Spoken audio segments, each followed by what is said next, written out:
2 মাসের মধ্যে তোমাকে প্রত্যেকটা সাবজেক্ট শেষ করতে হবে। কি কয় মাসের মধ্যে?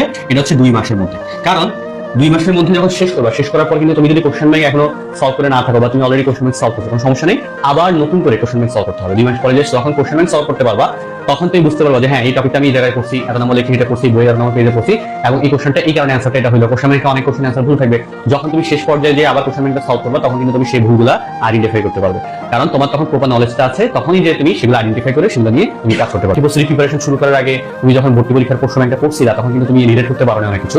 সেই রিলেট করার সেন্সটা তোমার আগামী 2 মাসের মধ্যে ক্লিয়ার হয়ে যাবে। যতগুলো কোচিং এর লিখতে শীট বা বই শেষ হয়ে যাবে, তার পরবর্তী যে মাসটা থাকবে অর্থাৎ লাস্ট মান্থ, সেই লাস্ট মান্থে কিন্তু তোমাকে অবশ্যই বারবার রিভিশন দিতে হবে।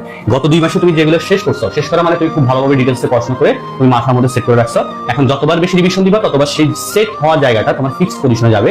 না হলে সেখান থেকে কিন্তু ফ্ল্যাকচুয়েশন করে নিচে পড়ে যাবে, তখন কিন্তু তোমার মনে থাকবে না। 2 মাসে প্রতিটি বিষয় শেষ করতে হবে, এবং তৃতীয় মাসে অর্থাৎ থার্ড মান্থে তোমাকে অবশ্যই রিভিশন দিতে হবে। যতবার পারো রিভিশন দিতে হবে। এটা কোনো ধরা নিয়ম নেই, যতবার ইচ্ছে রিভিশন দিবা, চোখের পলক ফেলবা, তখন দেখবে যে তোমার জিনিসটা মনে রাখার সম্ভাবনাটা আরো বেশি বেড়ে গেছে। ওকে, এর পাশাপাশি তুমি খেয়াল রাখবা যে প্রশ্ন ব্যাংকের কথা আমরা এখানে কিন্তু বললাম। কি বললাম? এই যে প্রশ্ন ব্যাংকের কথাটা কিন্তু এখানে হাইলাইটেড, তার মানে প্রশ্ন ব্যাংকটা দিবা। চতুর্থতে আমি বলবো তুমি ডাউট সলভ করবা। তোমার যতগুলো জায়গাতে ডাউট হবে, সেই সবগুলো জায়গার ডাউটগুলো তুমি তোমার কোচিং এর টিচার অথবা তোমার যদি সিনিয়র কেউ থাকে পরিচিত, তার কাছে তুমি ডাউট সলভ করে নিবে। রেগুলার তোমার যতগুলো ডাউট আছে, তোমার অনেকগুলো জায়গায় ডাউট থাকবে, সেই ডাউটগুলো তুমি রেগুলার সলভ করে নিবে।